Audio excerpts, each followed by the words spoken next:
Fasiliti sokongan akaun 2 ataupun nama lainnya yang dikenali sebagai pinjaman bercagar KWSP, adakah pembiayaan pinjaman ini perlu dibayar semula secara bulanan ataupun nanti sewaktu persaraan amount tersebut akan dibayar oleh pihak KWSP kepada bank-bank yang memberi pinjam ini? Ini antara persoalan yang masih lagi sekarang menjadi kekeliruan kepada ramai pihak di luar sana. Walaupun sebenarnya pihak KWSP telah pun menerangkan dalam penjelasan yang diberikan oleh mereka di laman sesawang KWSP.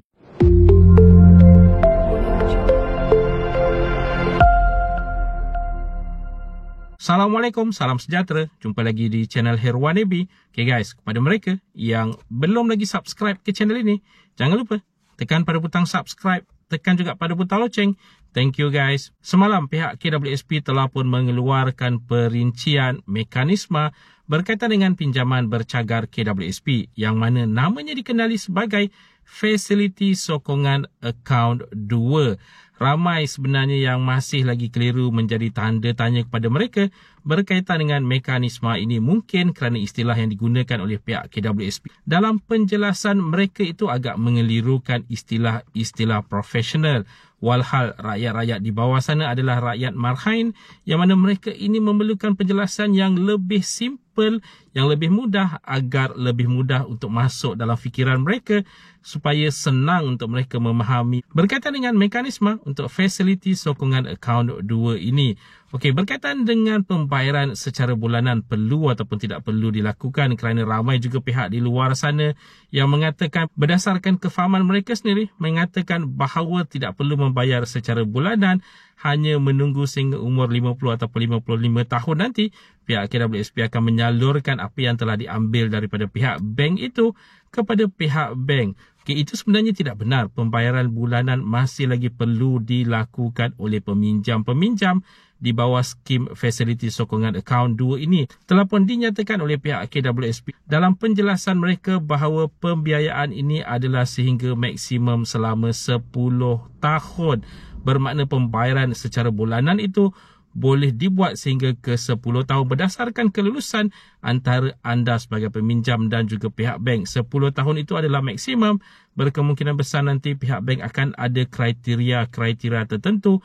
Amount begini berapa jumlah maksimum tahunan yang boleh dibayar, dan amount begitu berapa maksimum tahun yang boleh dibayar. Jadi itu semua nanti akan bergantung kepada pihak bank. Perkara asasnya pembayaran secara bulanan itu masih lagi perlu dilakukan.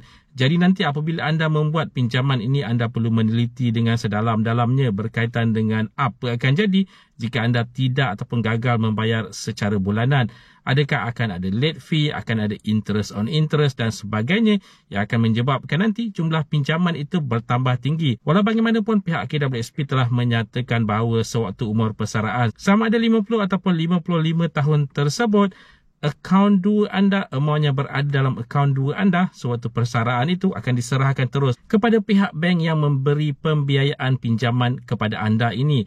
Yang mana pada masa tersebut nanti pihak bank akan meneliti terlebih dahulu sama ada masih ada baki ataupun tidak untuk pinjaman yang telah pun dibuat. Jika masih ada baki yang belum dibayar, nanti amount akaun 2 anda itu akan ditolak terlebih dahulu baki yang belum dibayar ini sebelum diserahkan selebihnya kepada anda sewaktu umur persaraan itu. Jadi itu sebenarnya penjelasan yang sebenar yang telah pun diperjelaskan oleh pihak KWSP dalam laman sesawang mereka. Bagi mereka yang masih lagi keliru, anda boleh merujuk terus ke laman sesawang KWSP iaitu kwsp.gov.my.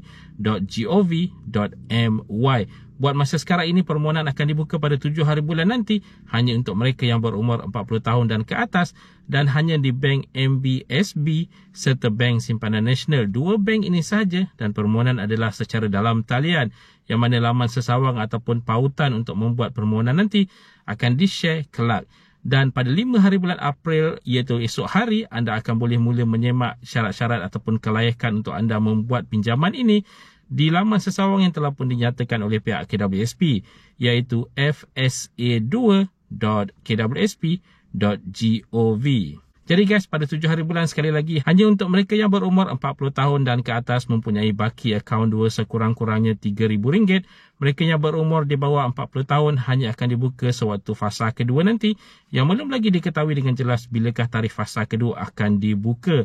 Permohonan pinjaman ini adalah antara RM3,000 sehingga ke RM50,000 maksimum. Okay guys, itu dia tadi sedikit sebanyak perkongsian di dalam video pada kali ini. Jika anda ada sebarang komen, sebarang pertanyaan, anda boleh tinggalkan di ruangan komen di bawah. Dan kepada mereka yang belum lagi subscribe ke channel ini, jangan lupa tekan pada butang subscribe, tekan juga pada butang loceng. InsyaAllah kita berjumpa lagi di video yang akan datang. Stay safe, stay healthy. Assalamualaikum.